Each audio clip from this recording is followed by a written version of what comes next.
Bienvenue dans ce nouveau tuto tricot et aujourd'hui je t'explique comment faire les côtes 1-1. Alors c'est vraiment très simple, on va alterner une maille en droit comme ceci. Puis ensuite je passe mon fil devant et je fais une maille envers. Comme ça. Je replace mon fil à l'arrière, je fais une maille avant. Je remets mon fil devant et je fais une maille envers.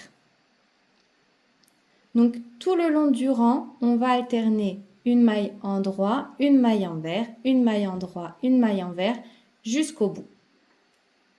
Ici, vous verrez que je commence par une maille en droit et je termine par une maille en droit, tout simplement parce que j'ai un nombre impair de mailles sur mon aiguille. C'est plus simple d'avoir un nombre impair au moment de la couture et surtout pour se retrouver, savoir si on est sur l'avant du tricot ou sur l'arrière.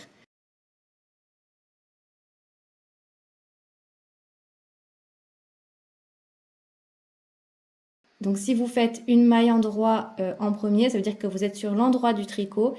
Et si vous commencez par une maille envers, ce qu'on verra juste après, ça veut dire que vous êtes sur l'envers.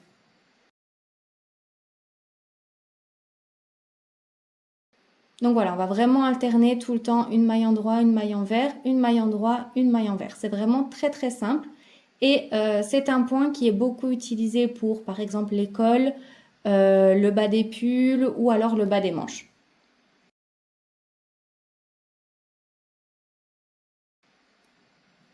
C'est vraiment un point très très élastique et très très mignon sur les vêtements, surtout pour les vêtements des petits.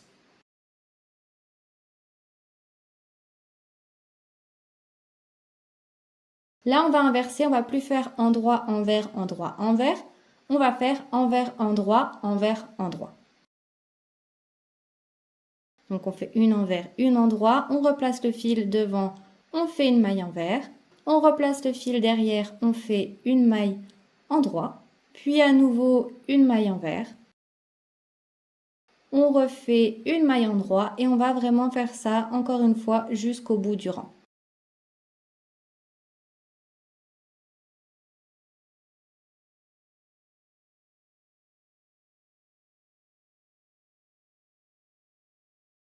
Donc comme je vous le disais, c'est plus simple de faire un nombre impair pour avoir une maille endroit sur l'endroit et une maille envers sur l'envers au début de votre rang.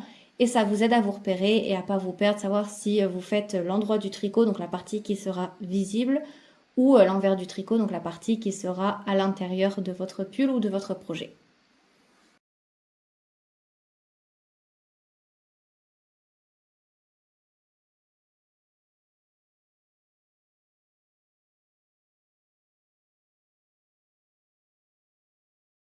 Donc voilà comment ça rend une fois terminé. Vous voyez les mailles qui ont des boules, donc comme celle-ci, celle-ci, ou même celle-là. Ça veut dire que à ce moment-là, vous devrez faire une maille envers. Donc si jamais vous êtes perdu, repérez-vous aux boules. Et si vous n'avez rien, comme ces mailles-là par exemple, ça veut dire que vous devrez faire une maille en droit.